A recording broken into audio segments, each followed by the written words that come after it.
எனக்கு ஒரு விஷயம் ரொம்ப ஸ்ட்ராங்கா மனசுல பட்டுச்சு. when யுவராஜ் said இந்த மாதிரி ஒரு இவெண்ட் இருக்குன்னா நான் அந்த இவெண்ட்டுக்கு வரணும் அண்ட் இந்த விஷயத்தை நான் மேடையில சொல்லணும்னு எனக்கு பட்டுச்சு.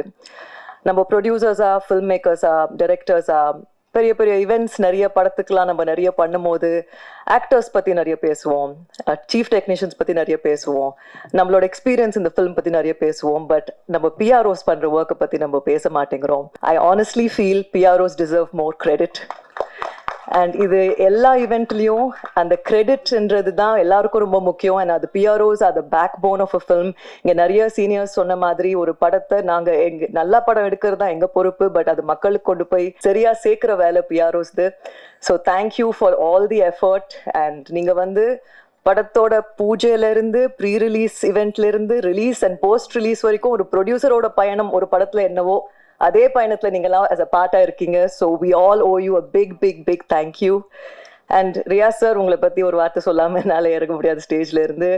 30+ இயர்ஸ் இருக்குமா சார் நம்ம family association? Thank you sir, thank you. And நிறைய பேர் நீங்களாம் எங்களுக்கு ஃபேமிலி மாதிரி. And Yuvaraj, congratulations. எனக்கு வித் லவ் படத்துலேருந்து தான் யுவராஜ் பழக்கம் அண்ட் கொஞ்ச நேரத்துலேயே நல்லா க்ளோஸ் ஆகிட்டோம். And I feel your most best trait Yuvraj is your positive energy and your smile. So keep that smile, be the same. And again இங்கே இந்த இவெண்ட்ல கலந்துக்கிட்டதுல I am very happy and thank you very much. ரொம்ப happy, thank you நீங்கள் கூப்பிட்டதுக்காக. அவங்க எல்லாரையும் meet பண்ணதில் ரொம்ப சந்தோஷம். இப்போ தான் ரீசெண்டாக மீட் பண்ணேன், மறுபடியும் மீட் பண்ணுறேன். ஆல் தி வெரி பெஸ்ட் எல்லாருக்குமே. And Yuvraj brother, all the very best உங்களுக்கு. Once again thank you so much. இந்த நம்மளுடைய பிரசாத் வென்யூவில் இங்கே இருக்கிற எல்லா பிஆர்ஓக்கிட்டையும் எஃப்எம்ல வேலை பார்த்தப்ப, டிவியில் வேலை பார்த்தப்ப, சோசியல் மீடியாவில் வேலை பார்த்தப்ப, தனியாக யூடியூப் சேனல் வச்சுருந்தப்போ எல்லா பிஆர்ஓக்கிட்டையும் திட்டு வாங்கின ஒருத்தனா அது நான் தான். எஃப்எம்ல வேலை பார்க்க மௌன ரவி என்ன, அவர் நிக்கில் சார் எல்லாம் இன்டர்வியூ தருவாங்க. அப்போ எடுப்போம், எடுத்து முடிச்சு ஃபோன் பண்ணுவேன். ஆனால் ஒரு சின்ன மிஸ்டேக்னா என்னாச்சுமாங்க, இந்த ரெக்கார்டரில் ஆன் பட்டன் அமுக்க மறந்துட்டேன். பக்கத்தில் இன்னொரு எஃப்எம்ல வாங்கி தருவேன், ஏன்டா என் உசுரா வாங்குறேன் அப்படின்ட்டு. அதே மாதிரி நடுவில் ப்ராப்ளம்ஸ்லாம் வரும். எங்களெல்லாம் வெப்சைட்ல இருக்கும்போது உள்ள விடக்கூடாது அப்படின்னு முடிவு பண்ணிடுவாங்க. அது பத்திரிகையில் வந்தால்தான் பத்திரிகையாளர்கள், இவர்கள் எங்கள் போட்டியாளர்கள். இப்போ வாசல் அப்படி கையை கட்டி நிற்போம், அடுத்த மாசம் சம்பளம் வாங்கணும், எப்படியாவது எங்களை உள்ள விட்டுருக்கேன். மேடையில் இருக்கக்கூடிய அத்தனை ஜாம்பவான்களும் சரி, இங்க இருக்கக்கூடிய பிஆர்ஓக்களும் சரி, நல்ல தமிழில் நல்ல ஒரு நிகழ்ச்சி செய்யணும்னா ஒரு தொகுப்பாளர்னா அவர்கள் முதலில் அணுகும் இடம் மலிவிலை தொகுப்பாளர்னா அது ராஜ்மோகன் தான் என்பதையும் பெருமையோட நான் சொல்லிக்கிறேன். 5 ஆண்டுக்கு ஒரு முறை கொடுத்தா அது விருது கிடையாது, ஆண்டுதோறும் கொடுத்தாதான் விருது. மாண்புமிகு தமிழ்நாடு முதல்வர் அவர்கள் அனுமதி பெற்று இனி வெள்ளித்திரை, சின்னத்திரை, தமிழ்த்திரை விருதுகள் ஆண்டுதோறும் தரப்படும் என்பதை முதல்ல மகிழ்ச்சியோடு தெரிவித்துக் கொள்கிறேன். நல்ல படைப்புகள் தான் நம்முடைய ஆக்சிஜன். தமிழ் சினிமாவில் உண்மையிலே தன் தலையை அடமானம் வைத்து முதல் போடுகிற முதலாளினா தமிழ் சினிமாவுக்கே தலையா இருக்கிறது நம்முடைய தயாரிப்பாளர்கள் தான். நம்ம நகைச்சுவையா சில பேமெண்ட்ஸ் வரல, பெண்டிங் பேமெண்ட் சொல்லுவாங்க, எந்த இண்டஸ்ட்ரியில இல்ல. அவங்க தரக்கூடாதுன்னு இல்லை, ஒரு படத்துல பேமெண்ட் தர முடியாட்டியும் அந்த சம்பந்தப்பட்டவங்களை அடுத்து ஒரு படமே தரக்கூடிய தாயுளம் கொண்டவர்கள் தான் அந்த. அவங்க இல்லைன்னா நாம இல்லை, அந்த தயாரிப்பாளர் சங்கம். அதே போல அந்த தமிழ் சினிமாவில் கைகளா இருக்கக்கூடியதுதான் நம்முடைய பாடலாசிரியர்களும் கவிஞர்களும் இசையமைப்பாளர்களும். படத்திற்காக ஓடியதா, இளையராஜாவின் பாடலுக்காக ஓடியாதான் தெரியாத பல ஒண்டர்ஃபுல் மேஜிக்ஸ் தமிழ் சினிமால இருக்கு. அவங்க இல்லைன்னா நம்ம இல்லை. இந்த தமிழ் சினிமாவை தாங்கி ஓடக்கூடிய கால்கள் அப்படின்னா எங்களுடைய ஃபைட் மாஸ்டர்ஸும் டான்ஸ் மாஸ்டர்ஸும் அப்படி ரத்தத்தை வேர்வையா கொட்டி ஓடி உழைச்சு ஓடிக்கிட்டே இருப்பாங்க. அப்ப இந்த தமிழ் சினிமாவினுடைய வயிறு யாரு? Production department. 5 பேர் இருந்தா கேரவனுக்குள்ள சாப்பாடு, 50 பேர் இருந்தா கேரவன் பக்கத்துல சாப்பாடு, 500 பேர் இருந்தா சாப்பாடு எப்படியாவது போட்டுருவாங்க. காந்தி படத்துல கிளைமேக்ஸ்ல 1 லட்சம் பேர் நடிச்சிருக்கிறாங்க, இந்தியாவில ஷூட் நடந்திருக்கு. எப்படி காலைல பிரேக்ஃபாஸ்ட் கொடுத்திருப்பாங்க, மதியம் லஞ்ச் போட்டிருப்பாங்க, சாப்பிட்டு முடிக்கும் கடலை முட்டை எப்படி கொடுத்திருப்பாங்க, யோசித்தே பார்க்க முடியாது. அப்படிப்பட்ட இந்த சினிமாவினுடைய நாடி நரம்பெல்லாம் ஓடிக்கொண்டு இருப்பது இந்த தமிழ் சினிமாவினுடைய அன்சங்கட ஹீரோஸா இருக்கக்கூடிய, இந்த ரத்தமாக இருக்கக்கூடியதுன்னா நீங்க தான், பிஆர்ஓஸ் தான். நீங்க ஓடி இங்க போகணும், அங்க போகணும், ப்ரொமோஷன் போகணும், ஓடிக்கிட்டே இருப்பீங்க. சினிமாவினுடைய இதயம் யாரு? உண்மையிலேயே தன்னுடைய இதயத்தை பற்றி கவலைப்படாத இயக்குனர்கள் தான். அந்த இதயம் ஓடிக்கிட்டே இருக்கும். எப்படியாவது ஒரு நல்ல படத்தை எடுத்துட முடியாதான்னு 40-50 வருஷம் சாலிகிராமத்தினுடைய காவேரி கார்னர்ல சுற்றி கொண்டிருக்கக்கூடிய அண்ணன்களை நான் அறிவேன். இந்த மொத்த சினிமாவினுடைய உடலுக்கு ஒரு அழகான ஒரு ஸ்கின் வேணும் இல்லையா? அது நம்ம மேக்கப் டிபார்ட்மெண்ட். அப்படி அவங்க டச் பண்ணும்போது அப்படி சாமியை கும்பிட்டுட்டு அந்த ஃபர்ஸ்ட் அப்படி ஒரு பொட்டு வைக்கும் போது நாமளும் ஒரு நாள் பெரிய ஆர்டிஸ்ட் ஆகணும், ஒரு ஆர்டிஸ்டுக்கு ஒரு பெரிய நம்பிக்கை வரும். சரி, இது எல்லாமே இருக்கு. அப்படிப்பட்ட இந்த சினிமாவினுடைய ஆக்சிஜன் யாரு? துணை இயக்குனர்கள். டைரக்டர் இல்லாம கூட ஒரு 2 மணி நேரம் சமாளிச்சு சில ஷாட்ஸ் எடுத்துருவோம். துணை இயக்குனர்கள் இல்லாம ஒரு ஷாட் கூட எடுக்கவே முடியாது. அவங்க வந்து ஒரு பெரிய அன்சங்கடு ஹீரோஸ்.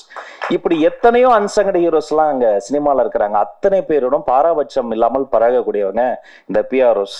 அத்தனை பேருடைய பாதி பேருக்கு என்ன தெரியும், அவங்க பேரு தெரியும். நான் கல்யாணம் எப்படி கல்யாணம் பண்ணோம், குழந்தை, எல்லாருமே ஒரு ஃபேமிலி ரீயூனியன் மாதிரி தான் இருக்கு. அண்ணா நகைச்சுவையா சொன்னாங்க செல்வமணி அண்ணன், அது என்ன பேமெண்ட் பெண்டிங் நான் சொல்லிடுறேன்.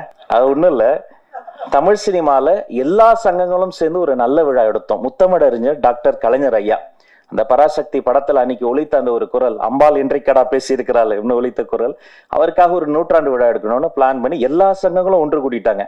அப்ப வரிசையா போன் வருது. லிங்குசாமி சார் போன் பண்றாரு, பாண்டியராஜ் சார் போன் பண்றாரு.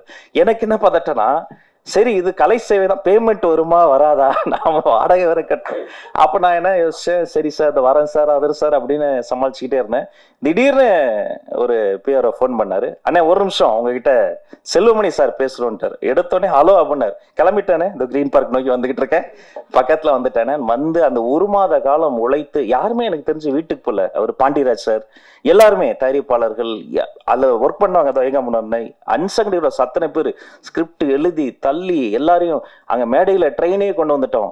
சூப்பர் ஸ்டார் ரஜினி சார் வந்திருந்தாங்க, இப்ப ஒரு கமல் சார், மொத்த சினிமாவை அவங்க கொண்டு வந்து கொட்டி இப்படிப்பட்ட ஒரு மனித உழைப்பு இருக்குல்ல, எனக்கு தெரிஞ்சு இப்படி உழைக்கக்கூடிய அந்த ஒரு நேர்மையான உழைப்பு இருக்கக்கூடிய ஒரு கலைத்துறை என்று சொன்னால் அது இந்த திரையுலகம் தாங்க. இது இல்லைன்னா இவ்வளவு பெரிய உழைப்புக்கு ஒரு நடமாடும் உழைப்பாளர்கள் சிலை தான். அப்படி இருக்கும்போது நீங்க உரிமையா கேட்கலாம், சேரன் அண்ணாலாம் ஒரு சாதாரண டைரக்டரா நீங்க தவமாய் தவம் இருந்த அந்த படத்துல வர ஒரு காட்சிக்கு அத்தனை தேசிய விருதுகள் நம்ம கொட்டி கொடுக்கணும். அப்படி தரமான ஒரு காத்திரமான படைப்புகள். அந்த நீங்க சொன்னீங்களா நாங்க கடன் பட்டிருக்கோம், நாங்க தான் கடன் பட்டிருக்கோம். இது நன்றி கடன் திருப்பி தந்துகிட்டு இருக்கிறோம். நாங்க இவங்க எல்லாருக்கும் செய்ய வேண்டியது எங்களுடைய நன்றி கடன். பத்திரிகை தொடர்பாளர்கள் பொறுத்தவரைக்கும் நாங்க வந்து ஒரு நண்பர்கள் போல தான் படுவோம்.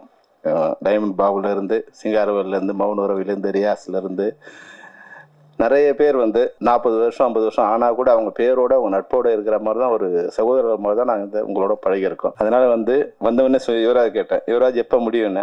அண்ணா நீங்க வந்துட்டீங்க, வர்றதுதான் உங்க கடமை, அனுப்புறது எங்களோட கடமை, எப்ப அனுப்புறமோ அப்ப நீங்க போலான்னாரு. நான் சொன்னேன் 8 மணிக்கு ஆரம்பிச்சாலும் இருக்கணும், 9 மணிக்கு ஆரம்பிச்சாலும் இருக்கணும், இல்லைன்னா நான் பத்திரிகை இல்லாம போயிடுவேன்பான்னு சொன்னேன். அந்த வகையில ஒரு நெருக்கமான உறவோட இருக்கிற உங்க சங்கம் மிக சிறப்பான ஒரு நல்ல நிலையை அடையணும். எங்க திரைப்படத்துறையை ஒரு ஸ்ட்ரக்சர் பண்ணி கொடுத்துருங்க. ஒரு தமிழ்நாடு பிலிம் டெவலப்மெண்ட் கார்பரேஷன், ஒரு அரசு கீழே, ஒரு அரசு IAS அதிகாரி கீழே இந்த துறையும் போது இங்க தலைக்கு பெருதணும்னு இருக்கும். அது வல்லான்லாம் ஒரு சிண்டிகேட் பண்ணிக்கிட்டு சின்ன ஆட்களை வாழ முடியாத ஒரு சூழ்நிலை இருக்கும். எல்லா துறையிலும் ஒரு ஃபிஷர்மேன்ல வச்சுங்க, நீங்க கட்டுமரத்துல போறவங்க ஒரு வரைக்கும் இருக்கலாம், கட்டுமரத்துல போறவங்க எங்க மீன் பிடிக்கலாம், பெரும் கப்பல்ல போறவங்க எங்க மீன் பிடிக்கலாம்னு இருக்கும். ஆனா இங்க சைக்கிள்ல போறவனுக்கு ஒரு பாத்து இருக்கு, கார்ல போறவனுக்கு பாத்து இருக்கு, பஸ் போற பெரும் பாத்து இருக்கு. ஆனா திரைப்படத்துறையில சின்ன தயாரிப்பாளர்கள், சின்ன திரைப்படங்கள் வாழ்வதற்கான ஒரு சூழ்நிலையே இல்லாம பெரிய திரைப்படங்கள் மொத்தத்தையும் கபலீகரம் பண்ணுங்க சூழ்நிலை. பெரிய திரைப்படங்கள் வரணும், ஆனா சின்ன திரைப்படங்கள் வாழ்வதற்கான ஒரு சூழ்நிலை ஏற்படுத்தினாதான் தமிழ் கலாச்சாரம், தமிழர் பண்பாடு எந்த படங்கள் வளரும்னா தமிழ் திரைப்படங்கள், சின்ன திரைப்படங்கள் மட்டும்தான் வளரும். அந்த திரைப்படங்களை காப்பாத்தினீங்கன்னா தமிழ்நாட்டோட கலாச்சாரம் உலக அளவுல பரப்பப்படும். தமிழ்நாடும் நல்லா இருக்கும், தமிழரும் நல்லா இருப்பாங்க, தமிழ் திரைப்பட தயாரிப்பாளரும் நல்லா இருப்பாங்க. ஒரு 250 படம் வெளியாகின்ற காலகட்டத்தில் 220 படங்கள் சிறு திரைப்படங்கள் தான் வெளியாகுது. அதை காப்பாற்றுகின்ற ஒரு முயற்சியில் அரசு உங்களுக்கு நாங்கள் சொல்ல வேண்டியதில்லை. ஏன்னா நீங்கள் எங்களோட இருந்திருக்கீங்க, எங்களோட சின்ன திரைப்படத்திலேருந்து எல்லா படங்களும் நீங்கள் பார்த்துருக்கீங்க, தலைவரும் சிஎம்மும் பார்த்துருக்காங்க. எங்களை பொறுத்த வரைக்கும் இந்த நேரத்தில் இந்த கோரிக்கை நான் எங்களை யாருக்காகவும் இல்லாமல் எங்கள் அனைவருக்குமான நீங்கள் அந்த ஒரு ஸ்ட்ரக்சரை நீங்கள் பண்ணி கொடுத்துட்டீங்கன்னா ப்ரொடியூசர் நல்லா இருப்பாங்க, ஆர்டிஸ்ட் நல்லா இருப்பாங்க, டெக்னீஷியன் நல்லா இருப்பாங்க, லேபர்ஸ் நல்லா இருப்பாங்க, அதில் வர எக்ஸிபியூட்டர் டிஸ்ட்ரிபியூட்டர்லேருந்து இன்னைக்கு வர பத்திரிகை தொடர்பாளர் வரைக்கும் அந்த பிரச்சனை இல்லாமல் இருக்கும். ஒரு ஸ்ட்ரக்சர் மட்டும் நீங்கள் பண்ணி கொடுத்தீங்கன்னா போதும்.